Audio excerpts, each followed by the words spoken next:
Something inside Buckingham Palace shifted in a way that was never meant to be seen, spoken about, or even hinted at in public spaces. This was not a royal celebration, not a public engagement, and not one of those carefully staged traditions designed for cameras and applause. This was something far more guarded, far more intense, and far more sensitive than anything the institution usually allows to surface. A sealed document reportedly moved through the palace corridors long after midnight, handled under strict secrecy and wrapped in deep crimson material that immediately marked it as highly restricted. Even senior aides were cleared from the hallway before a single signature was placed, an action that instantly signals something extraordinary happening behind closed doors. When Princess Anne later stepped out of the private chamber beside King Charles III, observers noted her expression was controlled, yet unmistakably serious. Nothing about her body language suggested routine duty or ceremonial formality.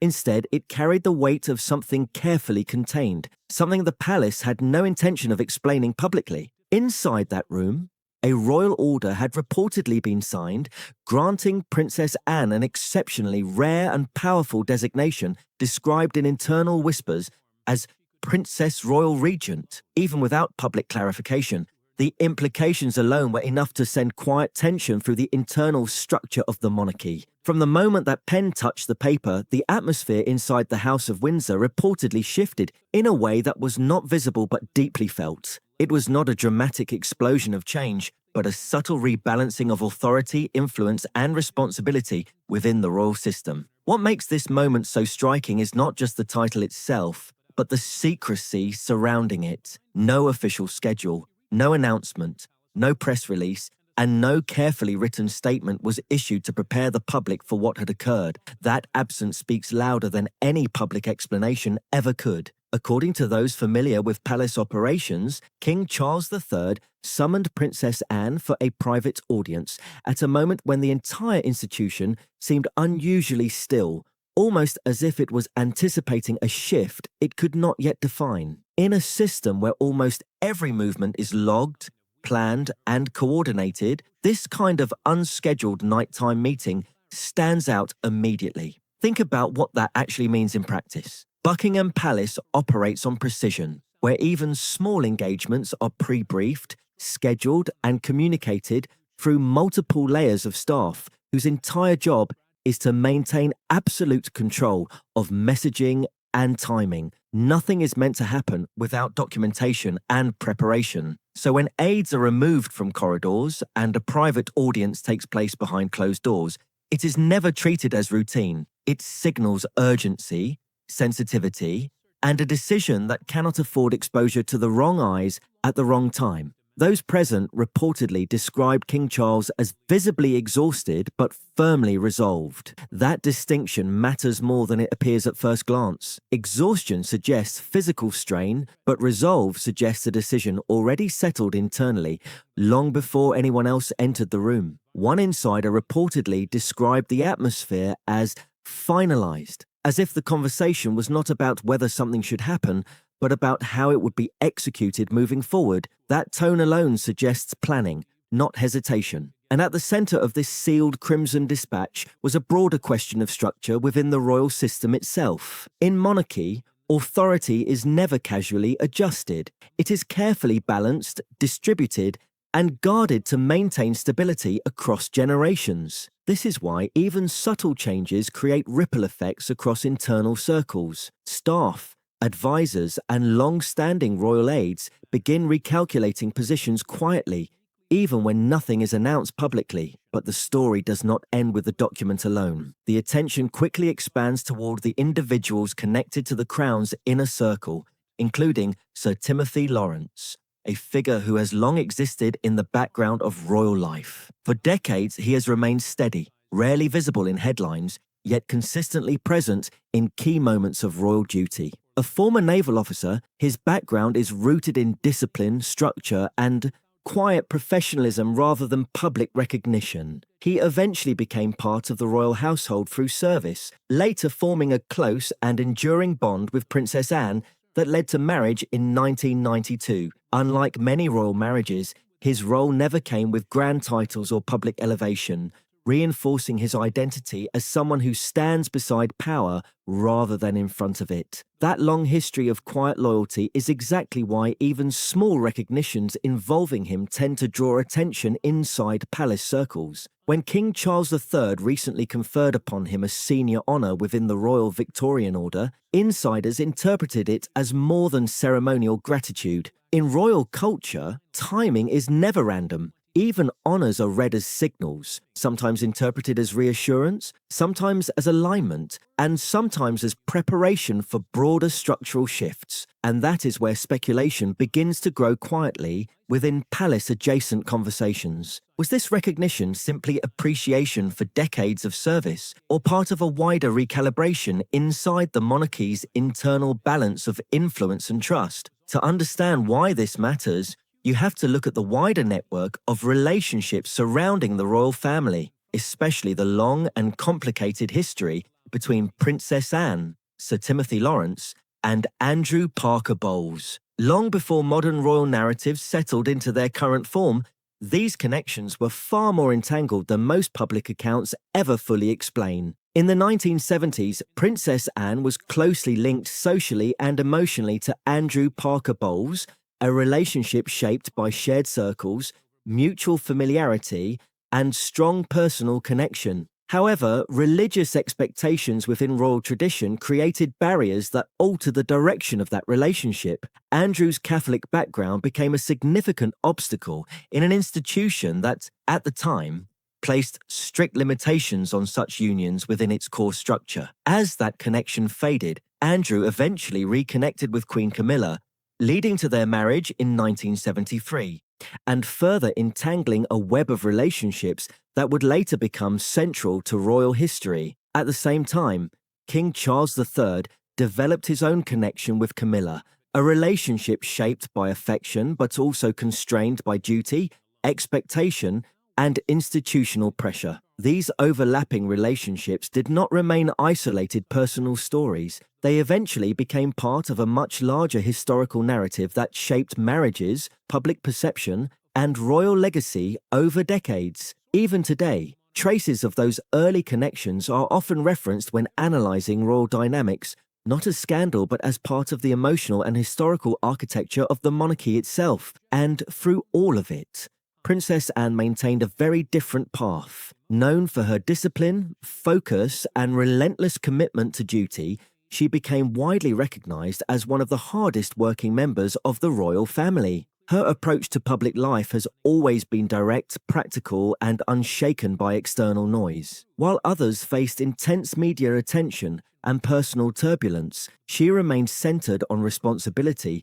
and continuity within the institution. So when Charles and Camilla officially married in 2005, Anne's reaction was reportedly composed but emotionally distant, not because of public controversy alone, but because of the deeply interconnected personal history woven between those involved. That layered background made the situation more complex than public narratives often suggest, adding emotional weight beneath the surface of formal royal appearances. And even now, those underlying histories continue to shape how certain relationships inside the monarchy are interpreted, discussed, and quietly reassessed within palace circles. Not a single public outburst or dramatic confrontation ever came out of the tension between Princess Anne and Queen Camilla, and that silence itself speaks louder than any argument ever could. Princess Anne never went on record criticizing Queen Camilla, nor did she attempt to openly challenge her position within the royal structure, but those who observe the inner rhythm of the monarchy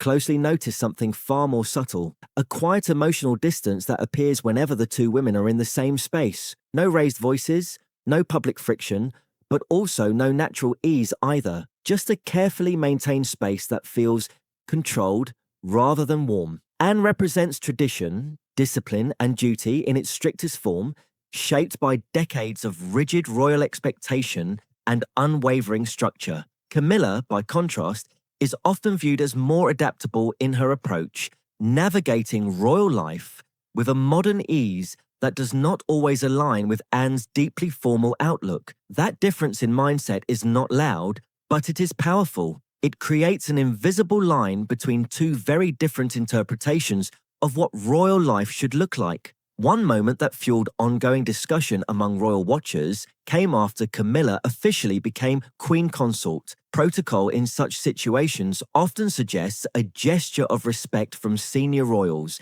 including something as symbolic as a curtsy. However, Anne did not perform that gesture in the expected way. Whether that moment reflected personal sentiment, quiet disagreement, or simply a different interpretation of protocol has never been officially addressed. Still, in a system where even the smallest movement carries meaning, that single moment became a talking point far beyond palace walls. Observers dissected it, debated it, and attached layers of meaning to something that lasted only seconds. Yet despite all speculation, Anne never stepped away from her broader responsibility to the crown. She did not publicly reject Camilla's role, nor did she attempt to undermine the formal structure of royal life in any visible way. Instead, she maintained a professional distance in public settings. When they appear together, the interaction is controlled, polite, and consistent with royal expectations. Smiles are exchanged when required. Greetings are brief but respectful, and duties are carried out without disruption. But behind closed doors, insiders suggest the dynamic is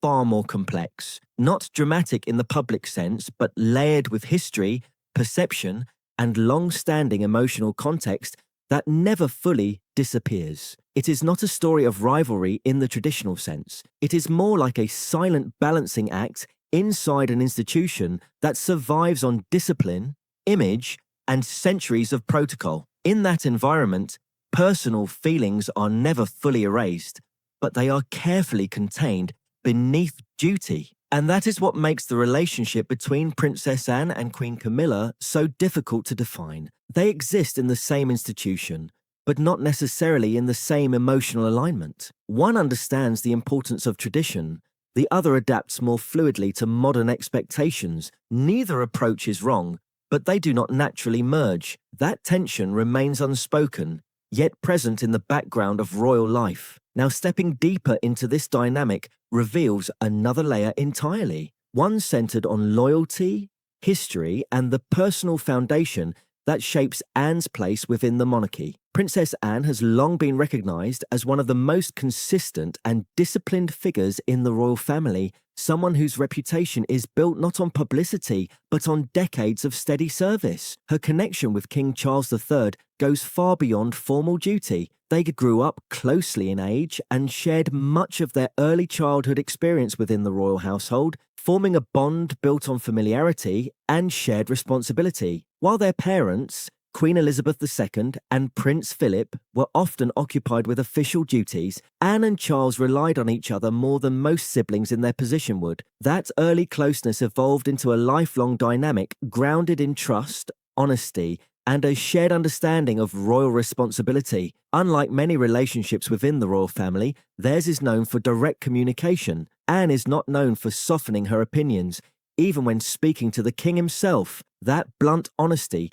has become one of the reasons Charles values her so deeply. She is often described as one of his most trusted voices, someone who speaks without political calculation or public performance. During his coronation period, Charles reportedly reinforced that trust by assigning Anne the historic ceremonial role of gold stick in waiting. While symbolic, it reflects a deep acknowledgement of loyalty, stability, and continuity within the monarchy. Beyond formal duties, their relationship also carries a lighter, more human side. Despite the seriousness of their roles, they are known to share humor and brief moments of ease during public appearances. Small jokes, quick remarks, and subtle teasing occasionally surface in public engagements, briefly breaking the otherwise strict tone of royal protocol. These moments show a rare glimpse of normal sibling energy inside an institution defined by structure. Even at formal events, their familiarity sometimes creates unexpected moments of humor. Simple misunderstandings, misintroductions, and light corrections have all been handled with quick wit rather than stiffness. That ability to maintain humor under pressure adds another layer to their relationship, one built not only on duty, but on long familiarity and emotional resilience. Their connection has endured major life events, including the passing of Queen Elizabeth II in 2022, a moment that deeply affected the entire royal family. During that period, Anne and Charles were seen standing together frequently, navigating public duty while processing personal loss in parallel. That shared experience reinforced their bond even further, strengthening the sense of mutual reliance that has defined their relationship for decades. Anne's life outside formal royal expectations also reflects her independent mindset. She made the deliberate decision to raise her children, Zara and Peter, without royal titles, allowing them greater freedom from institutional pressure. Her reputation for courage is also well established,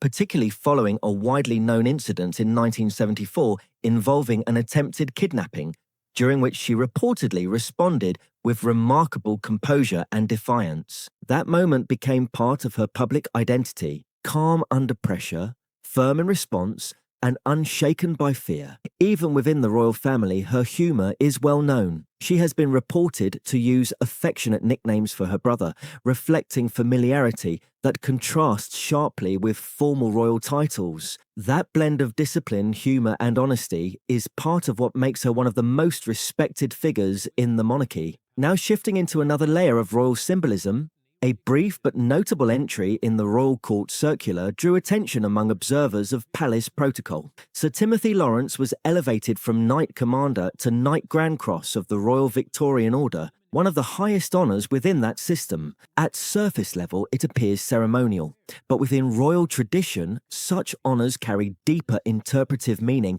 because they are personally granted by the monarch. The Royal Victorian Order is unique because it reflects direct recognition from the sovereign without political mediation or committee influence. That detail is what makes timing and placement so significant in royal analysis. Sir Timothy now stands among a very small group of individuals who have received such a high rank, symbolically aligning him with senior members of the royal circle. Yet despite this recognition, he remains a private citizen without constitutional authority or formal royal status. Still, in monarchy, symbolism often carries more weight than structure. Every honour contributes to a broader narrative of trust, continuity, and internal stability. And in the current climate, where the royal family faces health challenges, reduced public presence among senior members, and increasing demands on working royals, even symbolic gestures are closely examined. This is why even quiet recognitions like this are interpreted as signals of reassurance and steadiness within the institution, not as public declarations, but as internal reinforcement of trust and continuity. And that is where this story remains for now, not as conclusion, but as an unfolding interpretation shaped as much by silence as by action. A quiet but loaded signal seemed to emerge from the sovereign's decision, one that many observers interpreted as more than simple recognition and far more like intentional messaging from the very top of the monarchy. King Charles III appears, through this act, to be acknowledging a figure who has remained steady, unseen, and unwavering through decades of royal transformation without ever chasing attention or spotlight. That kind of recognition does not go unnoticed in palace circles, especially when it comes wrapped in the precision of royal timing. It suggests something deeper than formality, almost like a quiet statement about what the crown still values in an era of constant change. And so the question naturally rises again: was this simply gratitude, or something closer to a coded signal meant to be read between the lines by those who understand how the monarchy communicates in silence rather than speech? Stay with this, because what follows pulls deeper into the emotional pressure points of the institution itself, the place where duty, loyalty, and identity collide inside the walls of power. Inside the quieter and more controlled spaces of Buckingham Palace, a highly sensitive and emotionally charged discussion reportedly took place, one that reflected not just personal viewpoints, but deeper institutional tensions that have been building beneath the surface for years. At the centre of this moment stood Princess Anne, a figure widely respected for her discipline, blunt honesty, and lifelong dedication to royal duty without distraction or compromise. Anne's stance was not framed as personal criticism, but as principle-driven concern. She reportedly emphasized that the role of Queen Consort is not symbolic decoration, but active service requiring consistency, visibility, and sustained commitment to public duty. To her, royalty has never been about image or comfort. It is about responsibility carried without hesitation, even when it is difficult or unglamorous. Her perspective comes from decades of watching how the institution evolves under pressure, and her voice reflects a belief system built on structure, discipline, and endurance rather than adaptation or reinvention. On the other side of this emotional and ideological divide stands Queen Camilla, who is described as composed, measured, and fully aware of the scrutiny that has followed her into royal life from the very beginning.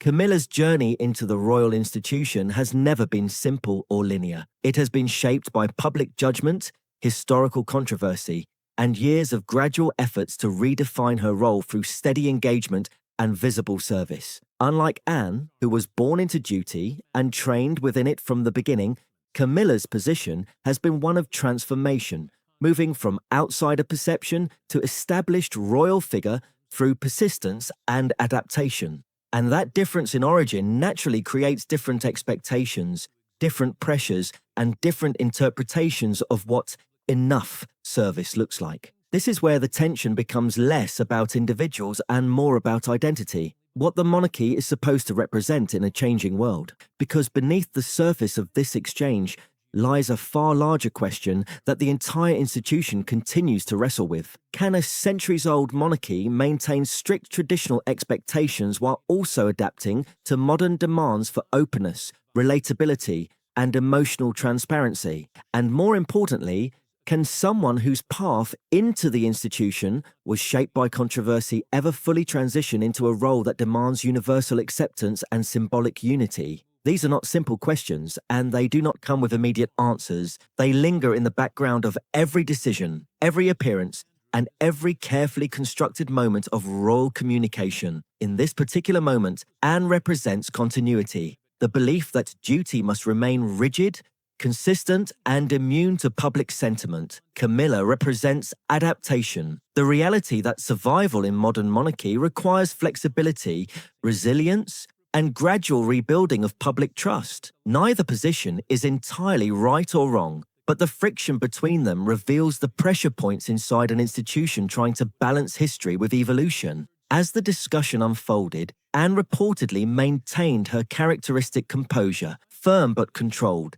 delivering her perspective without emotional escalation or public spectacle. Princess Anne has always been known for that exact balance: directness without disruption, honesty without theatrics, and loyalty without hesitation. Meanwhile, Camilla's response is described as composed and restrained, aware that every word and every silence carries weight within a system that interprets even the smallest gesture. Behind that formal exchange lies something far more human: pressure, expectation, and the constant need to navigate a role that is never free from public interpretation. And when the meeting ended, the contrast between the two figures became even more visible in tone rather than action. Anne reportedly left with her usual quiet efficiency, maintaining her disciplined composure without visible reaction or emotional display. Camilla remained within the space, slightly longer, carrying the psychological weight of expectations that extend far beyond a single conversation, tied not only to her role, but to decades of public narrative that continue to shape perception. This is where the monarchy reveals its most complicated truth. It is not just a system of titles and duties, but a living structure shaped by memory, reputation, and unresolved history. Every interaction becomes part of a larger story. Every silence becomes interpretation, and every gesture becomes symbolic currency within the institution. And so this moment is not just about two individuals in a room, it is about the monarchy negotiating its own identity in real time. At its core, the question remains unresolved and deeply significant. Will the royal family continue to anchor itself in strict traditional expectations, or will it gradually evolve into a more flexible institution capable of absorbing complexity without losing its foundation? That answer does not exist in a single decision or meeting. It exists in the ongoing tension between duty and transformation, between Anne's unwavering loyalty to structure and Camilla's ongoing journey toward acceptance. And as the institution moves forward, that tension does not disappear. It simply reshapes itself into the next chapter of royal history, waiting to surface again in another moment, another decision, Another silence that speaks louder than words. A quieter layer of royal history begins unfolding in the space where family loyalty and institutional duty overlap, and it all traces back to the long-standing bond between King Charles III and Princess Anne. This connection is not just ceremonial or symbolic. It is rooted in decades of shared upbringing, responsibility, and life inside one of the most closely watched families in the world. Beyond the crown, Charles is not only a monarch, but also the eldest sibling in a family shaped by tradition, duty, and public expectation. The royal household began with his birth, followed by Princess Anne, then Prince Andrew, and finally Prince Edward, forming one of the most recognized royal family structures in modern history. Born in 1948, Charles entered the world as heir to the throne, while Anne arrived just 2 years later in 1950, creating a close sibling bond during their early years at Buckingham Palace. Their shared childhood experiences built a foundation of familiarity that continued long after their roles within the monarchy evolved. As the family expanded, Charles naturally stepped into a more guiding position due to his age and future responsibility. The gap between him and his youngest sibling, Edward, stretched to nearly 15 years, reinforcing his role as the elder figure within the family dynamic. Growing up inside the royal household was far from ordinary. The siblings regularly appeared alongside Queen Elizabeth II during her historic reign, supporting her through official duties, public ceremonies, and international engagements that defined her decades-long service. Over time, each sibling developed a distinct role within the monarchy, but their shared sense of duty remained constant.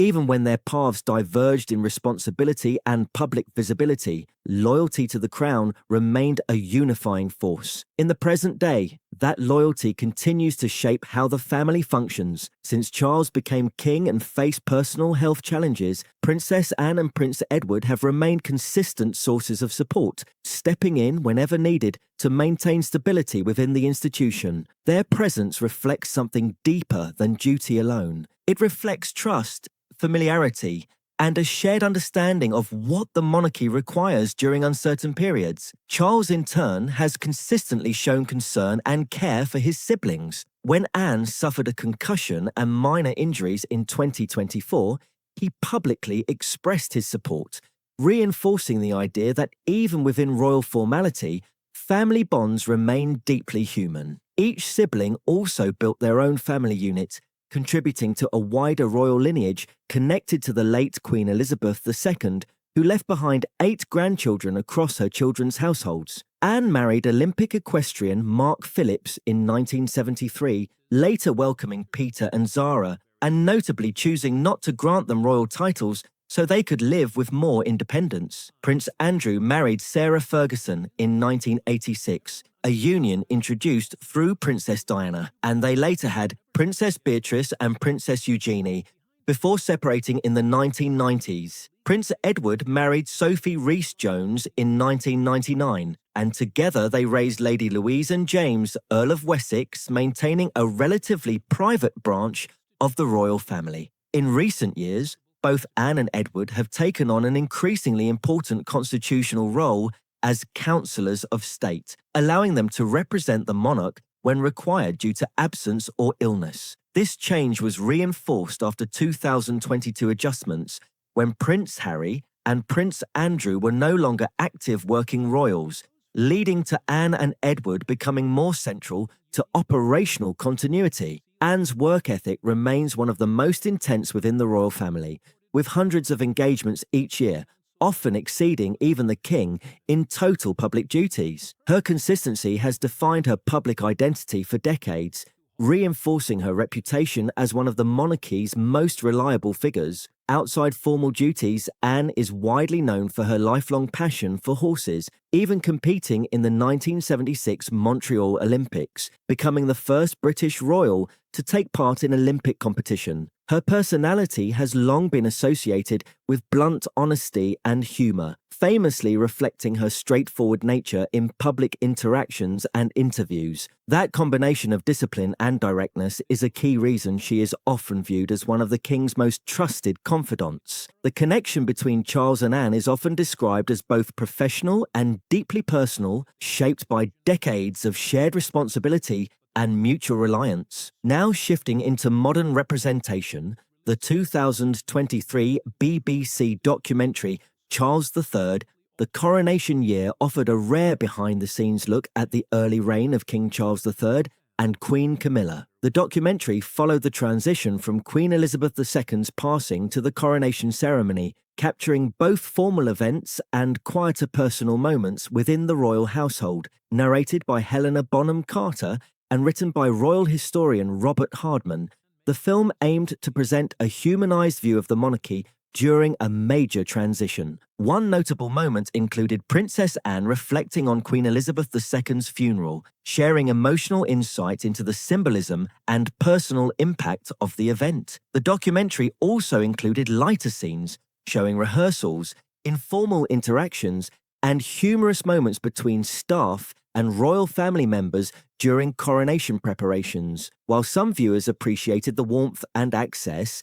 others criticized the documentary for presenting a heavily polished version of royal life. Certain critics argued that it functioned more like controlled storytelling than independent journalism, with limited focus on controversy or internal tensions. Despite mixed reception, the documentary highlighted how the monarchy presents itself during moments of transition, balancing tradition, emotion, and public perception. It also reinforced the idea that behind the formal structure lies a group of individuals navigating pressure, duty, and expectation in real time. And that brings the wider question into focus. How much of royal life is shaped by genuine personal connection, and how much is carefully managed presentation? As the monarchy continues evolving, it remains defined by both visible duty and invisible relationships that influence decisions behind closed doors. These are not just titles and ceremonies, they are lived relationships shaped by history,